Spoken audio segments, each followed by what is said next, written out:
चंद्रधर शर्मा गुलेरी रचित उसने कहा था एक दिव्य प्रेम पर प्राणोत्सर्ग की कहानी है। यह एक युद्ध कहानी भी है। अमृतसर की भीड़ भरी सड़कों पर एक लड़का और एक लड़की दुकान पर मिलते हैं। लड़के ने मुस्कुराकर पूछा, तेरी कुड़माई हो गई? इस पर लड़की कुछ आंखें चढ़ाकर धत कहकर दौड़ गई और लड़का मुंह देखता रह गया। यहाँ प्रेम के बीज का अंकुरण होता है। दूसरे तीसरे दिन दोनों फिर मिलते हैं। महीना भर यही हाल रहा। कुड़माई शादी के बारे में पूछने पर लड़की ने कहा, देखते नहीं यह रेशम से कढ़ा हुआ सालू। यह कहते हुए लड़की भाग गई और लड़के ने अपनी घर की राह पकड़ ली। दूसरे अंक की कहानी में युद्ध का वर्णन आता है। यह प्रथम विश्व युद्ध का वर्णन है। खंदकों में बैठे सैनिकों की हड्डियां अकड़ जाती हैं। जो कहीं खंदक से बाहर साफा या कूहनी निकल गई तो चटाक से गोली लगती है।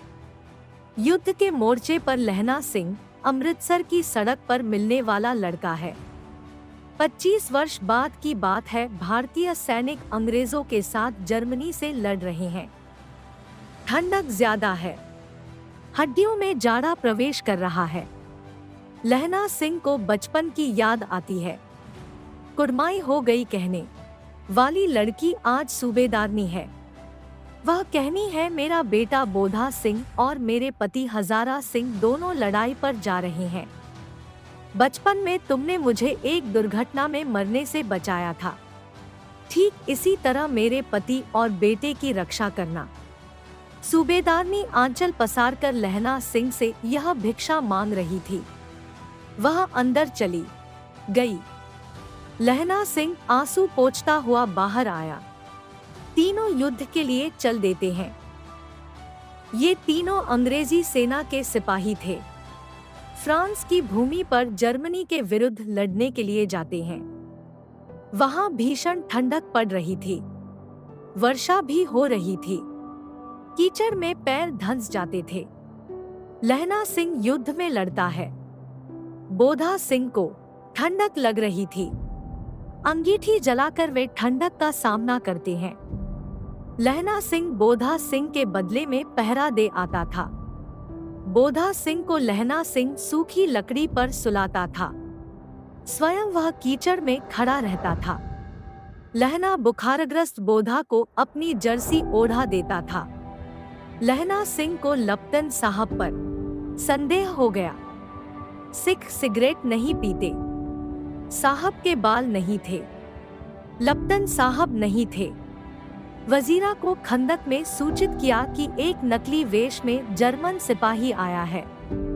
लहना सिंह ने देखा लप्टन ने जेब से बेल के आकार के 3 गोले निकालकर जगह जगह खंदक की दीवारों में खोस दिए। लहना सिंह ने कसकर साहब की कुहनी पर बंदूक मारी। साहब की जब बेहोशी हटी तो उसने जेब से पिस्तौल निकालकर चला दी। लहना सिंह की जांघ में गोली लगी। 2 फायर से लहना सिंह ने साहब की कपाल क्रिया कर दी। इसी समय जर्मन सिपाहियों ने धावा बोल दिया। लहना सिंह ने निशाना साधकर जर्मनों का सफाया कर दिया। लहना सिंह की छाती पसली में एक गोली लगी।